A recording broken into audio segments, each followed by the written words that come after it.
Good evening. Welcome to the Monday, December 12th, 2022 meeting of the Woodbridge Traffic Authority. Is there anyone from the public that wish to address the commission? Are there any correspondence? Okay. Next item on the agenda, the Toll Brothers 55 Plus Housing Project. Yes, so as you may know, Toll Brothers was recently granted approval by the town to move forward with the development of the Woodbridge Village project on Bradley Road. This goes back to July when they met with the town's architectural review board, and during their application review process, they proposed putting a crosswalk on Bradley Road. And as part of the approval process, they referred to share their crosswalk proposal with the board as the legal traffic authority. On July 22nd, representatives of the Toll Brothers shared with me their proposal and their design information, which involves the installation of one proposed crosswalk on Bradley Road, where future residents would be able to cross from the two parcels of the project, which would be on the north and both the north and south sides of Bradley Road. And the crosswalk will be located about 210 feet in from Litchfield Turnpike. They performed a traffic study which found it does not meet any criteria for electronic signalization. I did a brief check in the area of our history. We have not had any significant traffic issues in that area of Bradley Road itself, so I advise them that conceptually and based upon the information they presented, it appears that it shouldn't be a problem with the crosswalk as proposed, but that official approval of same would have to come from the traffic authority, and that was going to be at we were having an August meeting, so that would be until September 19th meeting. And in between that time, then I spoke to them, and any meetings that we had, the Woodbridge Village project was approved by the town, so they moved forward with that. So I just wanted to let you know where that stands with that. And more recently, on October 6th, we had a meeting with the Traffic Committee, Woodbridge Traffic Committee, and some of the residents made some other suggestions about the crosswalk and raised sidewalks and curbs, and they're going to be discussing that idea further with the town planning and zoning. But I just wanted to make the board aware on that. And the only other thing for traffic was in September, we had received a request from some residents of Old Mill Road about the installation of a speed limit sign in the area. I did check, and there were no such signs posted on Old Mill at all, and confirmed with the traffic authority that the entire length is 25 miles per hour, and worked with Warren Connors from Public Works, and he took care of putting up a couple of signs, so that's all been resolved. And that's all for traffic. Okay. Is there a motion to adjourn? So moved. Is there a second? Second. Any discussion? All those in favor? Aye. Carries unanimously. Thank you. It is now 6:20. Welcome to the Woodbridge Board of Police Commissioners. The first item on the agenda is approval of minutes, and I noticed that we don't have a quorum for October 3rd vote. So can we put these off until the next meeting Okay, to sure. approve? Yep. Andy's out, and I wasn't here on October 3rd. Next item on the agenda, public comments. Do we have any correspondence from the public? We do not. Does anyone wish to be heard tonight? No. Did Mr. Wright contact you, Chief? He indicated that I thought he would attend tonight's meeting. Who was that? Mr. Wright? I haven't had any contact Okay. at all. I thought he told me he was going to contact you. This is weeks ago.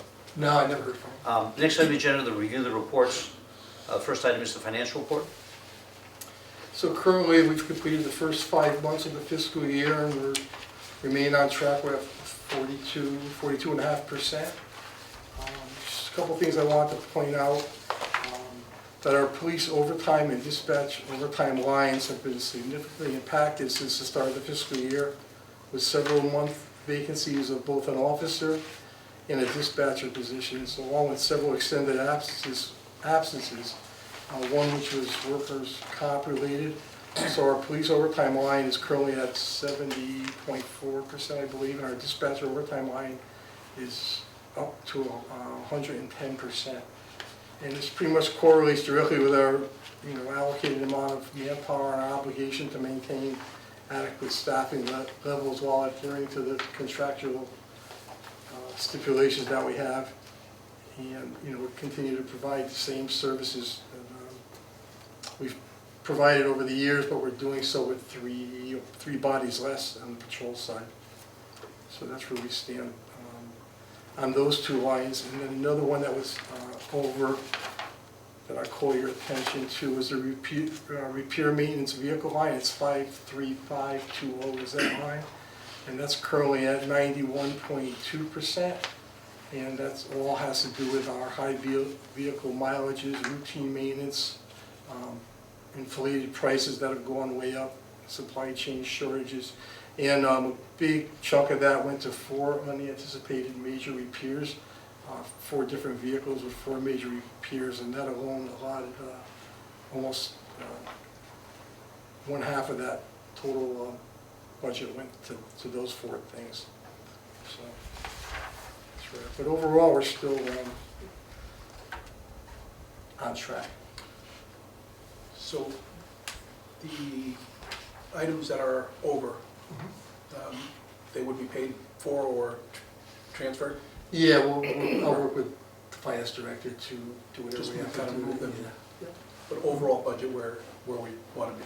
Yeah, 42%, yeah, it's just about right, just 41 is, about right, there's just 1% over, but that's, with all the encumbrances and so forth. Any other questions about the finance report? Is there a motion to approve? I'll move. Thank you. Is there a second?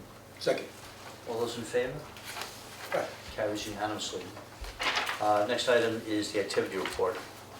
Okay, so I just want to recap some of our criminal activity over the past, it's really been 5 months since we reported, that was back in July.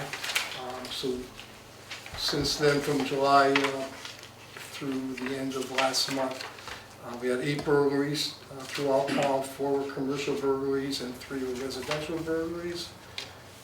We had 2 untimely deaths. One was at a private residence, and we're working with the medical examiner's office on that. And just last week, we received results back from them, and that cause of death was due to a drug overdose. And most recently, on November 27th, we had an untimely death of a 30-year-old female who was residing in the wooded area behind the Phillips 66 gas station at 69 in the Haven line there. She's residing in a tent in that area.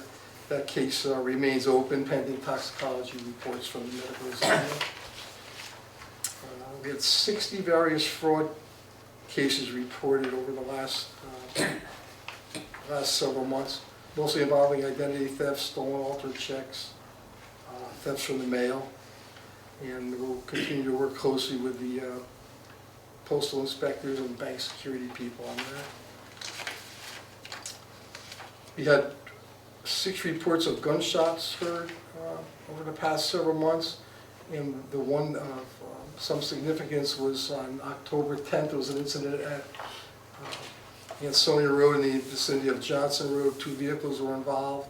Multiple shell casings were recovered at the scene, and a forensic analysis of those casings revealed that the firearm used in that has been used in some recent shootings in some of the surrounding communities, but it's still out there. We had 18 various larcenies throughout town during that period. 20 incidents of larceny from vehicles throughout various areas in town. The majority, as has been common, were unlocked vehicles that were rummaged through. One night there were 6 cases in one isolated neighborhood. We had 2 missing people investigations. One eventually returned home, and the second one was more recently, it involved a juvenile that went missing, and ISU was able to ping and track their phone to Bridgeport area, and it worked with Bridgeport PD, and subsequently the juvenile was located in Bridgeport the next day and safely returned home. The 24th of last month, a sexual assault report came in, and that's being handled by ISU. And from July through the end of last month, we had 8 stolen vehicles taken throughout town from various locations again. All were with keys that were left inside, or with keys that were stolen from commercial establishments. And then the vehicles were stolen out of lots of those places. We had 6 7 different warrant services.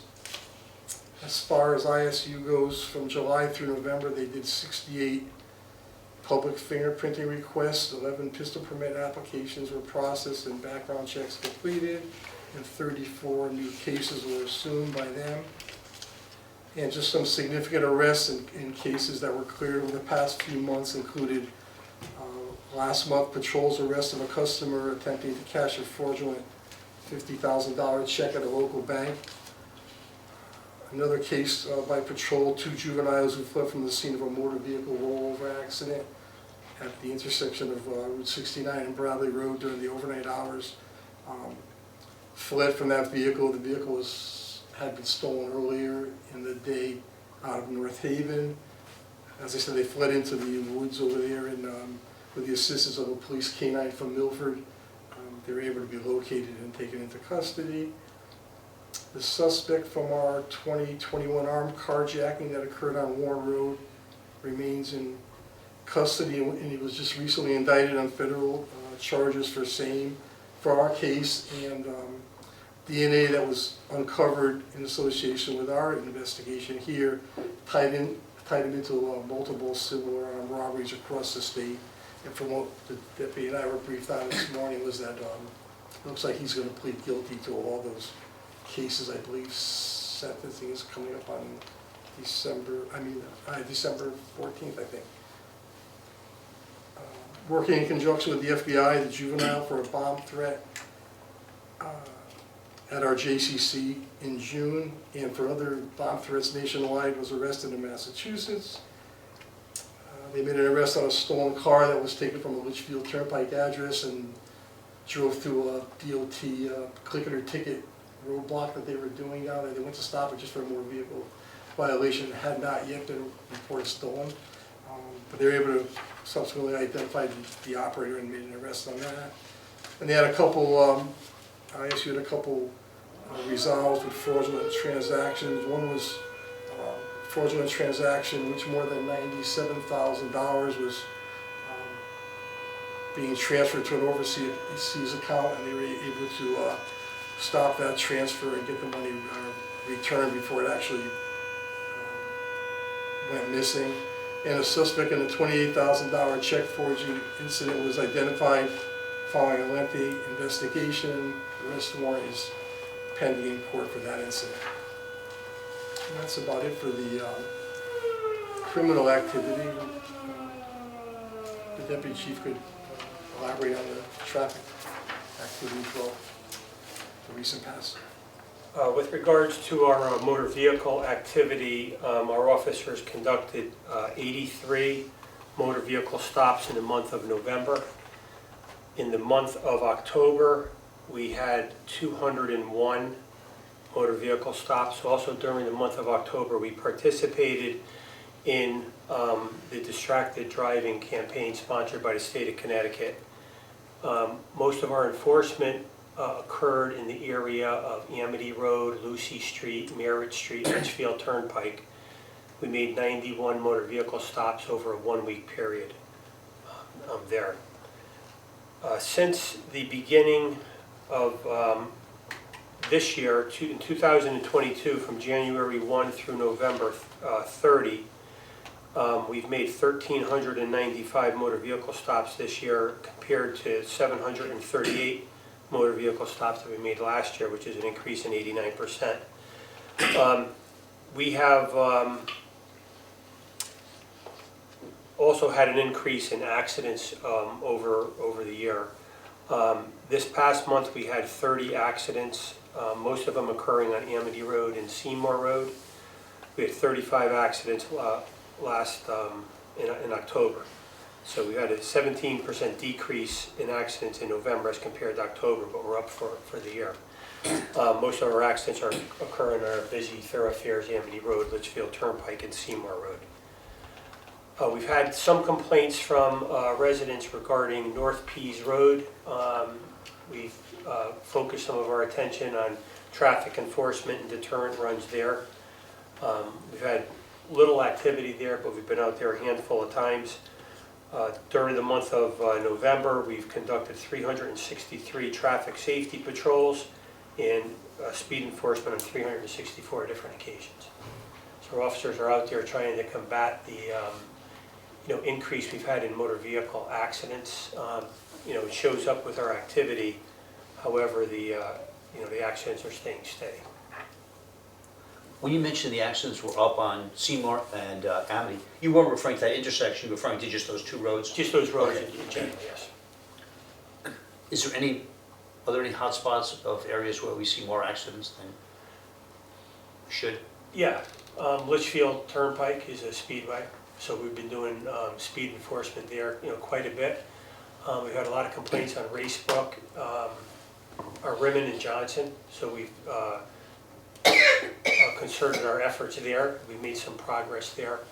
And really just, the busy areas, Amity Road, some on Center Road. And I think most of our, probably 70–75% of our accidents are occurring on these major thoroughfares. We're focusing our efforts on our speed enforcement at those places. Thank you. Any other questions? Your motion to approve, I'm sorry. No, just one, just in terms of when you say the actions you take to try to mitigate the problem, is it more just exposure, or in other words, having police there visible, or I'm just curious as to. Yeah, it's several things. One is just omnipresence for us to be there and hopefully slow cars down when people see a police vehicle. Two is conducting motor vehicle stops, which we've done quite a few, over the past, handful of months, past year actually. And we also deploy our speed trailer at certain locations to try to, reduce speed. And these things have been effective, but they're only effective for so long. Speed trailer stays on Baldwin Road per se for a short period of time, or we do radar or laser enforcement there for a short period of time. We remove the speed trailer, and there are more complaints come. So it's a common cycle, but we have most of the hot spots, and we try to revisit those monthly. Any other questions? Yes, are we getting fewer complaints from 69 now that we've stepped up? Yes, haven't had many in the last handful of months, but we're still making quite a few motor vehicle stops there. Is there a motion to approve the activity report? So moved. Is there a second? Second. All those in favor? Aye.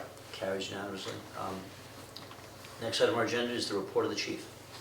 Okay, so the first item is the designation of Budget and Personnel Subcommittee members. So for the Personnel Subcommittee, Commissioner Desir is currently serving, and we need to fill a vacancy where Commissioner Frieda previously served. So that's open. I think Andy would likely take on the budget. Yes, Andy said, Right. yeah, so there's a vacancy on the budget. Andy said he'd like to remain on the budget. Any takers? I'm not going to have a military volunteer system, but any takers on the personnel subcommittee? Pretty well qualified. Do you? Would you? No, I said Andy is. No, Andy's going to do budget. I guess the two of you. Personnel. Yeah, personnel. You should. All the two of you should do budget. You and I Andy. wasn't volunteering for anything. Well, the problem is we need a commissioner to sit on either one. So. I'm happy to do either one, or both. Is personnel needed? I mean, if Andy's on finance? Yes, there's one for personnel and one for, We need one for each. and one for budget, one for So each. if he's doing budget, I'll happily do. Oh, we need one more for each. Oh, for each. Yeah, there's two on each. Do you have a preference, budget or personnel? Personnel? Okay, Okay, very good, thank you. so, So that means you're on budget. Are you On good? budget. Are you good with that? Fine, Thank you both. thank you. your town experience would be helpful. Okay, an update on the Center Building Renovation Committee. Over the past few months, Commissioner Esposito and I have been moving forward with the meetings of the Center Building Renovation Committee. An initial RFQ was drafted and put out by the town for interested architectural and engineering firms. We met in August and again on October 6th. Along with the finance director and a member of the building committee, we held pre-bid meetings and with several different A&E firms, and we led them on a walkthrough through the entire center complex, including the police building here. Twice in November, we participated in interviews with those firms, and recently the committee has chosen the architectural engineering firm of Silver Petroselli and Associates as the best fit for the project, and will be recommending them to the Board of Selectmen at their upcoming meeting in January. So we'll keep you updated on the progress of that. The next topic I had was the, just wanted to let you know about the Connecticut Connecticut DOT Highway Safety Grants that the Deputy Chief just referenced. We recently received funding grant awards from the Connecticut DOT, enabling our participation in 2 of their highway traffic safety enforcement initiatives. These are the Distracted Driving High Visibility Enforcement Campaign, and that's conducted in 2 waves. Wave 1 was conducted from October 15th through October 31st, and Wave 2 will be in the spring of 2023, between April 1st and April 30th. And the second grant is for the Click It or Ticket Seatbelt Enforcement Campaign, which we will be conducting here. That's not until May, it'll be between May 15th and June 4th, 2023. The funding for the overtime costs associated for personnel working that, both of those details is all 100% reimbursable to the town. In the past, it's been 75, 25, or different variations of that, but these are both 100% reimbursable. So that works out well, and I shared that with the finance director, and he was 100% good with it. Dispatch center renovation, an update on that. The town had contracted with Silver Petroselli and Associates for the design proposals and estimates for the long-awaited renovation of our dispatch center up in the front when you walk in. Their principal architect is David Stein. He visited the PD back in September, and he viewed the room as it stands now, and then he assigned a project designer to take the lead on that, and he's working on some preliminary design renderings. I was just in contact with him the other day again regarding the status, and I was informed that they are working on some final details, and it'll be coordinating with the town as next steps is how to move forward with that. So I'll keep you updated on the progress of that project as well. Several months ago, I was in discussion with a resident, Mr. Michael Weiner, who graciously offered to provide the police department with a financial donation to assist in the acquisition of any equipment that we've been seeking and were unable to get. And I let him know that for the past few years we've been seeking the funding necessary to get a second additional speed trailer. That would be equipped not only to promote speed awareness, but it also had the capability to collect statistical data that we could then analyze and allow us to accurately respond to the concerns being expressed by our residents and how we should focus on our highway traffic safety efforts. So through his family's endowment foundation, he provided the full funding of that. It was in excess of $10,000. The new trailer was just delivered a few weeks ago, and once the training is conducted on it, it'll be a tremendous asset for us, and we're anticipating deploying that in the very near future. That's good. Great. So that's something we had budgeted for the last 2 years. So we were able to take that out of our capital budget project list as well. I just want to share some community policing events that we did. We did a bunch of them over the past several months. Just briefly to share them with you. One was the public service announcement that we did back in August and September in conjunction with Channel 3 and School Safety. And Officer Lynch appeared on those. On August 27th, Sergeant Petalino represented our department in the Connecticut Special Olympics annual event known as the Dream Cruise. And it's an event where the Special Olympic athletes were paired up with personnel from police departments from across the state for a day-long series of events, which then culminated in a 17-mile-long ride in a procession of police vehicles taking the athletes and the police cars. So that went well.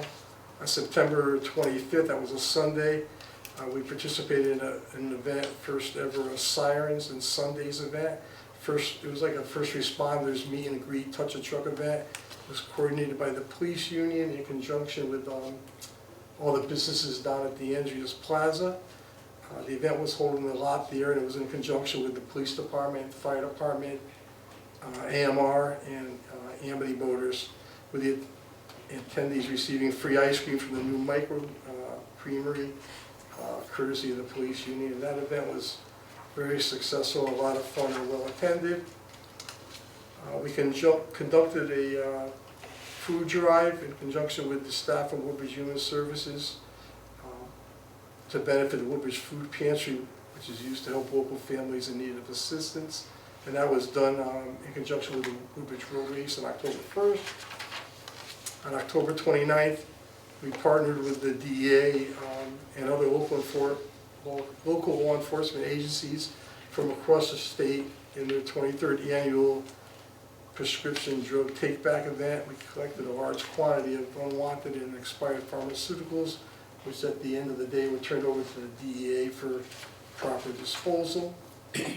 Last month, I allowed our officers and dispatchers to participate in the annual No Shave November fundraiser in partnership with the Connecticut Cancer Foundation.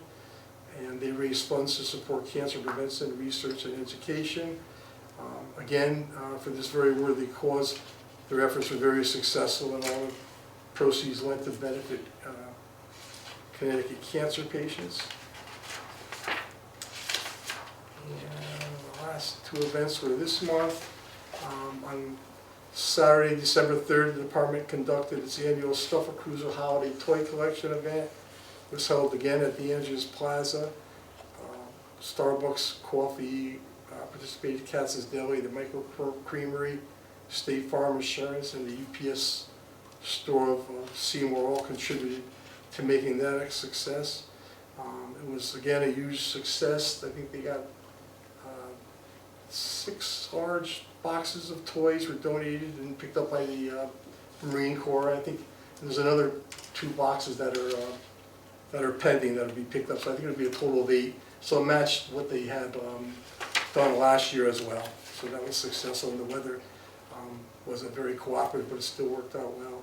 And then this Thursday, December 15th, several of our officers will be participating at the Connecticut Post Mall in their annual Shop of the Cop event, and that's done in conjunction with the REACH Foundation, which established scholarships and works to improve the environment for children with physical, social, and financial issues. So the officers will be having dinner with the children at the Post Mall, and then they'll shop at them at Target using gift cards that were provided by the REACH Foundation, and the kids could buy gifts for themselves and also for their families. So there was a lot of community policing done and a lot of coordination by all, and so I just want to formally thank all the members of the department who coordinated and participated in the great community spirited events. They all went very well. And the final thing I have is the approval of the 13-month meeting schedule, which Janice printed out, I think, shared with you all.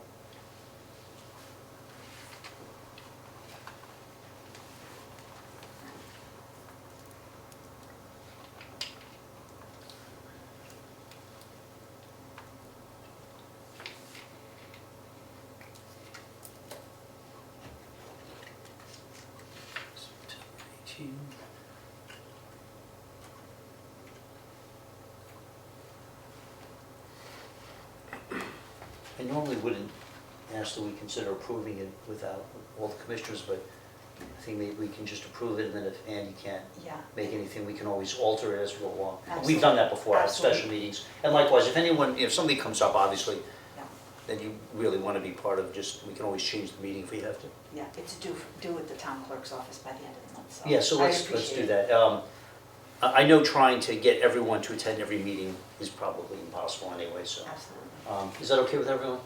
Yes. Dr. Seer, is that okay with you? That's okay. Okay, so Just checking dates. Sure. Making sure there's nothing there. we have to vote on this, don't we? Yes, Yeah. please. And Let's all wait. in person? For now, yeah, unless, things Things kick up change. again, yeah. I'll make a motion that we approve the 13-month meeting schedule for 2023. Is there a second? Second. Second. All those in favor? Aye. Carries unanimously. Thank you all very much. Next item on our agenda are the personnel matters. And the personnel, I have an officer retirement to announce. Officer Richard Monaco has officially notified us in writing of his intention to retire effective January 2nd, 2023, after a distinguished 35-year career with our department. Having worked alongside him for that entire time, I want to thank him for his dedicated service and wish him many years of health and happiness during his retirement. So I just share that. And that brings us to, I'm sorry? that brings us to what number instead? 22. So that'll reduce it by one. So, and that brings us to my next topic here, hiring. Intent to hire a replacement for Officer Monaco. So that leaves us with a vacancy like Dr. Desir just acknowledged. It brings us down to 22. So I look for the board's approval to start with the hiring process to fill that position and advertise for that. You should do that immediately.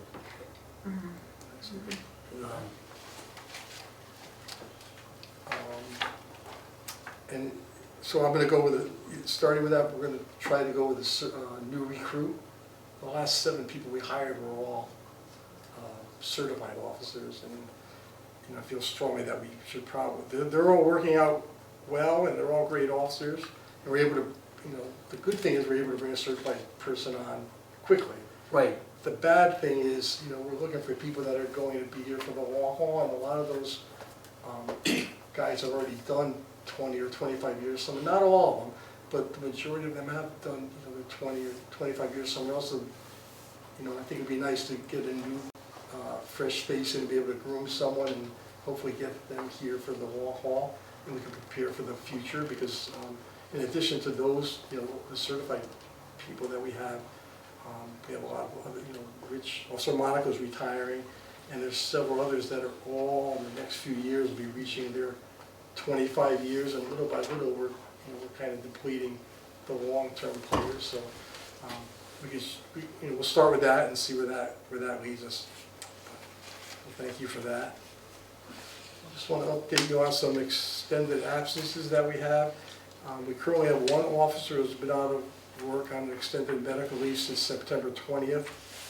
His next doctor's evaluation is scheduled for December 16th, so we've been running short there. And prior to that, we had an officer who I reported back at one of our last meetings who was out of work on a workers' comp-related injury. He was out from April 26th through August 31st, so we were short those 4 months. Also, but he has since returned to full duty.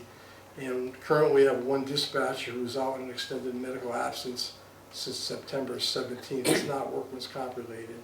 And this absence is expected to range 6 to 8 weeks. But we still don't have a definitive return to work date. So with that said, and as I mentioned when I gave the financial report, those things alone, not counting everything else that's going on, have been significantly impacting our overtime. But just want to make you aware of that. And then on a positive note, a status update on our recent hires. Just the 3 there. Dispatcher Baradescu, who started working and had been in training with us since June 13th. He completed all his certifications, and he was released to start as part of minimum manpower in October. And since then he's been doing very well with no issues, no problems whatsoever. It's working out well for him and for us. The additional dispatcher that we hired, Jasenia Newton-Lewis, she started working with us September 28th, and she's currently, probably saw up in front when you came in, and she's currently doing her field training and receiving her training mandates and certifications that she needs before she can be published, but she's doing good. And then on the officer side, Officer Patrick Meehan, who we hired as a certified officer, we hired him on September 6th. He successfully completed all of his training and certified orientation period, and on October 2nd he was released to be part of minimum manpower. And from what we've seen and from what the supervisors report, no problem at all. He's doing very well. So I'm going to report that. And that's all I had under personnel. Chief, I had a question for you about hiring. I know it's probably not something that the department has done in the past, but has anyone given thought to recruiting at some of the schools that focus on police science, like UNH, and, I mean, directly recruit people to encourage them to apply? We could give it a try. I mean, we'll make Um, sure we advertise and get it out to them, but we could find some contacts and make sure our postings get out there as well. I'm drawing a blank on who's teaching there. I know Kevin Lowell, a number of people taught there that Right. you probably know as well. Yeah, we have a good relationship with them there, so we'll reach out to, I can't think of another school, but there are other schools locally that have strong programs that, yeah. they, for whatever reason, they may not just look to the sites that we normally utilize. Yeah, we'll incorporate some of those as well. The next item are the budget matters. And so just two items under budget matters. The first one was the fiscal year 24 capital budget. So as required, that had to be submitted, and it was reviewed by Commissioner Esposito of the subcommittee. It was submitted to the finance director in October, and we presented it on December 1st at the joint meetings of the Board of Selectmen and Board of Finance. But just to recap for you, the projects that our capital budget proposals included was a multi-year plan to fund the replacement of our body worn and dashboard camera systems. Vehicle replacements, we put in for 2 vehicles to go into patrol to curb our high mileage and repairs. We put a project in, it's a multi-year plan to begin replacing our mobile and our portable radios, which are aging and are very expensive to repair, and they've reached their end of life, and they're currently out of warranty. That was, I believe we put that as a 3-year project. A replacement of the training room, this projector here, and the monitor screen. We want to replace our old technology equipment that we use for mandatory in-service training classes, recertification classes, and during storms when the training room functions as the Emergency Operations Center. We also added a few more additional entry and exit points associated with the installation that we're hoping to do soon of our S2 administratively controlled door system. It's a 16-port system, and we're trying every year fund a few doors so we could utilize the whole 16 ports of that unit. And then the final project was the renovation of the police facility. As I updated you earlier, that's in conjunction with the Senate Building Renovation Committee. That was it on the capital budget. And on the operating budget, just to make you aware, our operating budget is due for submission to the finance director on January 6th. So I'm currently preparing the operating budget for the next fiscal year. You know, it'll be the usual operating and contractual obligations plus cost increases. And as we did last year, I plan to propose once again the hiring of one additional patrol officer to address our public safety and officer safety, staffing, operational efficiency, and hopefully that could ease our overtime concern and burdens. So I'll get that out to the finance director by January 6th. So sometime over the holidays, I'll reach out to Commissioner Cardoza and Commissioner Esposito to review that for their approval and thoughts. The items that you take out of service, does the town repurpose them? The what's? Items that you take out of service, for example, this projector. I mean, it may not suit your purpose anymore, but does that get repurposed? If we could find it, you know, we usually when we have something, we let everyone know, hey, we're getting rid of this. If another department wants it, they can do the same with the furniture. Sometimes, you know, facilities will put out a list, hey, we have all these different things, and come take a look. Anybody that wants it before they dispose of it is welcome to it. Any other questions? That was all under budget. Motion to adjourn? I'll move. Is there a second? Second. All those in favor? Aye. Yes, well, you asked me.